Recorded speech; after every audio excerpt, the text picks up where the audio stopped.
Hi ladies, Mrs. Blaufuss here again, and this is the second chapter of our textbook, Discovering Geometry, and the first lesson is about visual reasoning. So we're going to use some diagrams to help reason through some problems. So we'll translate descriptions into diagrams and vice versa, solve word problems by first translating problem information into labeled drawings, and then lastly, develop visual thinking skills. And this is an ongoing thing that we'll be doing all semester and when you get into other math classes and probably things that you've done in past math classes too, just learning how to visualize these things. So to start, I want you to look at this first example that you have on your guided note sheets, or you can read the problem here. So we have two math books sitting next to each other on a shelf, volumes 1 and 2. They sit in their proper order. Volume 1 is on the left and 2 is on the right. Each front and back cover is an 1/8 inch thick, and pages portion of each book is 1 inch thick. If a bookworm starts at the first page of volume 1 and burrows all the way through to the last page of volume 2, how far will he travel? So take a minute and just think about it. Maybe jot down an answer on your notes. Try not to look too far ahead.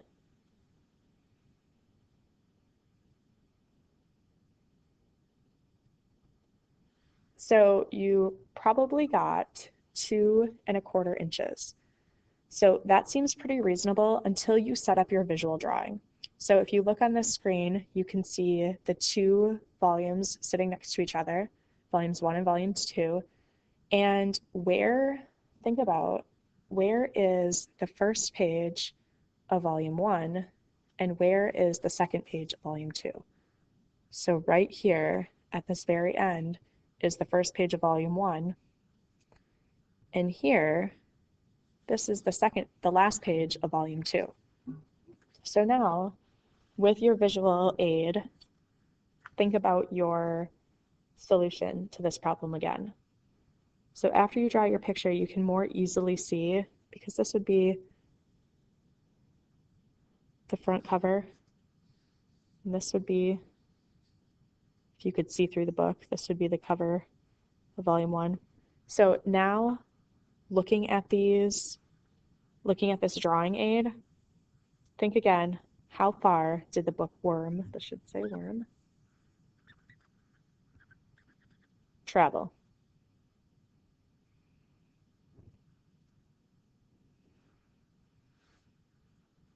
So it actually only needed to go to the 1/8 inch cover of volume 1 and the 1/8 inch cover of volume 2, which is 2/8, which is 1/4. So the bookworm actually only had to travel 1/4 of an inch.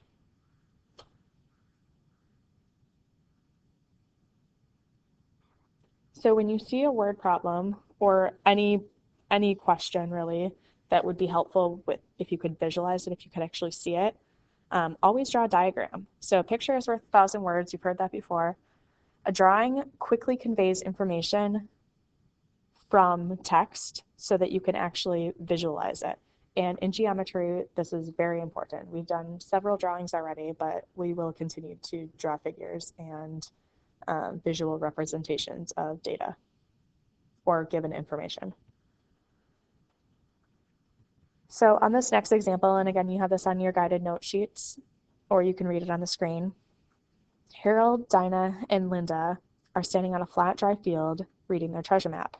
Harold is standing at one of the features marked on the map, a gnarled tree stump, and Dinah is standing atop a large black boulder.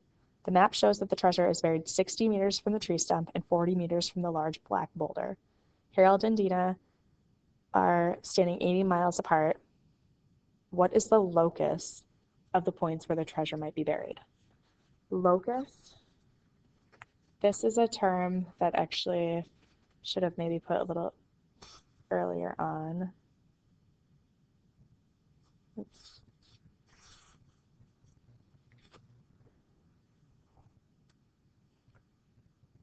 Right, so locus That's a term that we define in a couple slides. I just need to find it here. Here we go. And this term refers to location.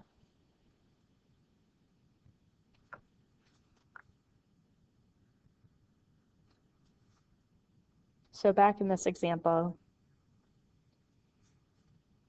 it says, what is the locus of the points where the treasure might be? What are the possible spots, or where's the possible location? So first, let's start by drawing a figure. Start by drawing what we already know, and your figure might change as more information is added.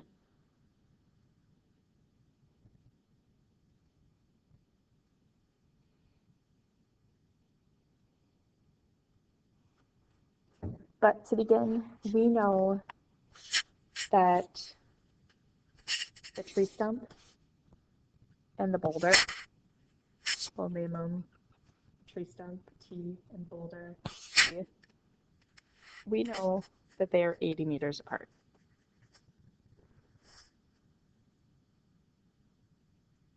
So that's the easiest part for us to figure out, and the easiest for us to visualize at first, without all of the other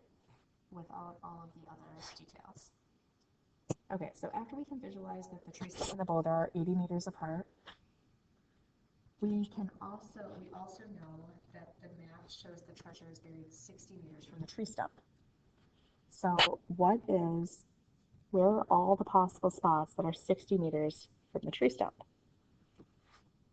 Well, now if we improve our diagram a little bit, here's our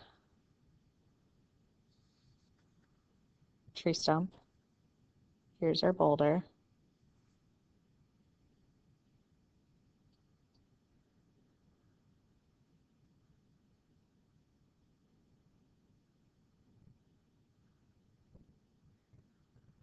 we can draw a circle that has a radius of 60 meters. And I'm going to actually resize mine a little bit so it's a little easier to see.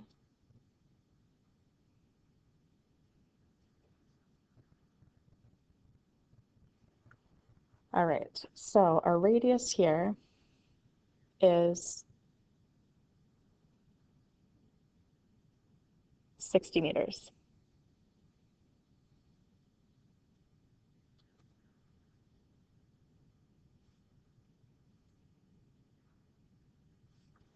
And then T to B is still 80 meters. All right, also, we know that it's 40 meters from the large black boulder.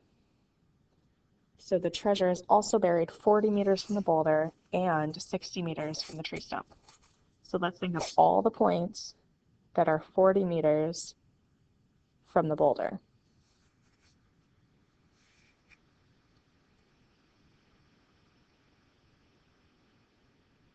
And to do that, we're going to draw a circle that has a radius of 40 meters.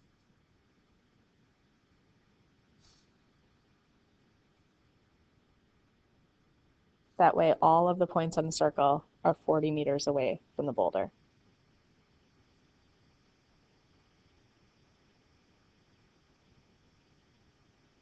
Now we can easily see that 40 meters away from the boulder and 60 meters away from the tree stump and 80, and the tree stump and the boulder are 80 meters apart, we can see that our treasure is buried either here or here. So we might start with a very basic diagram, and as we get more information, we can add on to that.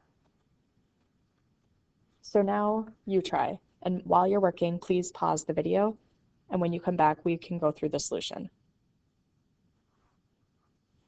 The problem reads, Mary Ann is building a fence around the outer edge of a rectangular garden plot that measures 25 feet by 45 feet. She will set the posts 5 feet apart. How many posts will she need? So first, we're going to start by drawing a picture. So here is my garden. We know the garden plot is rectangular.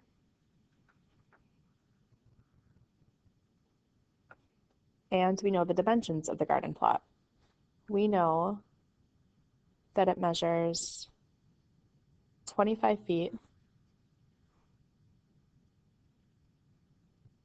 by 45 feet. And we want to build a fence around the whole outside of that garden plot. So what do we need to find? We first need to find the perimeter. The perimeter is equal to 2 times the length plus 2 times the width, or in this case, the perimeter is equal to 2 times the length, which is 45, plus 2 times the width, which is 25. So our perimeter is equal to 90 plus 50, which is equal to 140 feet. Now the second part of this reads that she wants to place each post 5 feet apart. So if they're going to be 5 feet apart and we have 140 feet to cover, we need to take 140 divided by 5 to see how many posts we need. So 140 divided by 5, we get 28 posts. This gives us enough posts to cover 140 feet of perimeter, each 5 feet apart.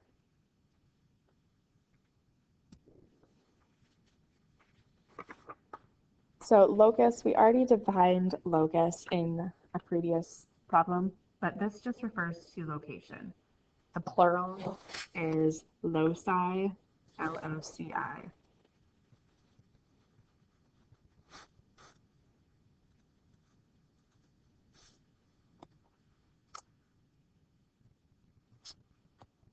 And another key vocab term that we have here is a Venn diagram. And that's a diagram that represents larger groups that contain smaller groups. So for example, triangles by angle measure.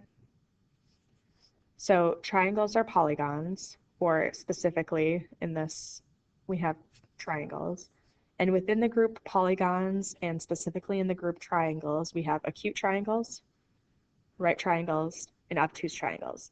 So in Venn diagrams, we use ovals to represent a group. In the special squares, the squares and special polygons, we have polygons. That's our big one. Squares are within the big polygons. Rectangles are within big polygons. The big group polygons. Parallelograms are included in polygons. Quadrilaterals are included in polygons. And polygons are included in polygons.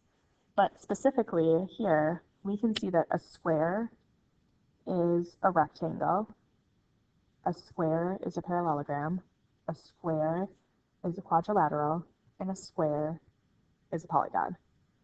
But we see that parallelograms are quadrilaterals and polygons, but they are not rectangles and they are not squares. And another way you might see a Venn diagram represented is a larger group and then a smaller group. So in this one, for example, high school students, we see that sophomores are high school students and geometry students are high school students, but only some of geometry students are sophomores, and only some of the sophomores are geometry students.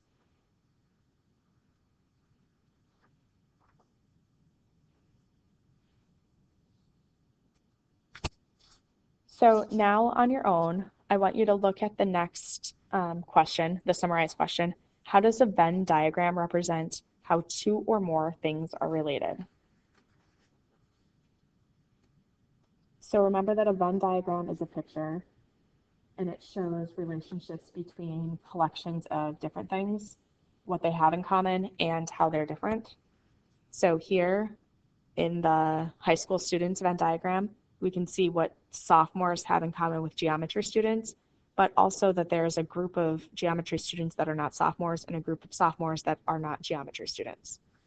In the special squares and special polygons, we can see that squares is included in all of those, but that quadrilaterals are not included in any of the small ovals. So a Venn diagram is a picture that shows all possible relationships between collections of different things, including what they have in common and how they are different. Then on your own, I want you to try the extra example, which asks you to create a Venn diagram using data from students in your class. So it could be, well, one thing that you all have in common is that you are all girls. You might all be in the same grade. So you guys are all juniors. But what else do you have in common? Are some of you on the same sports team? Do some of you take the same carpool or ride the same bus?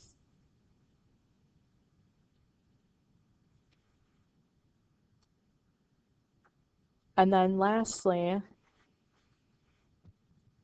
for this extra example, you could use students in this class or in any of your other classes. Just represent it with a Venn diagram. I guess it doesn't have to specifically be this class. And then for the last one, the closing question, look at this Venn diagram and explain how you would correct it. So what's wrong with it? And then draw a new Venn diagram that accurately portrays those two shapes. And then as always, please jot down any questions that you have so that we can go over them in class next time I see you. Thanks, ladies.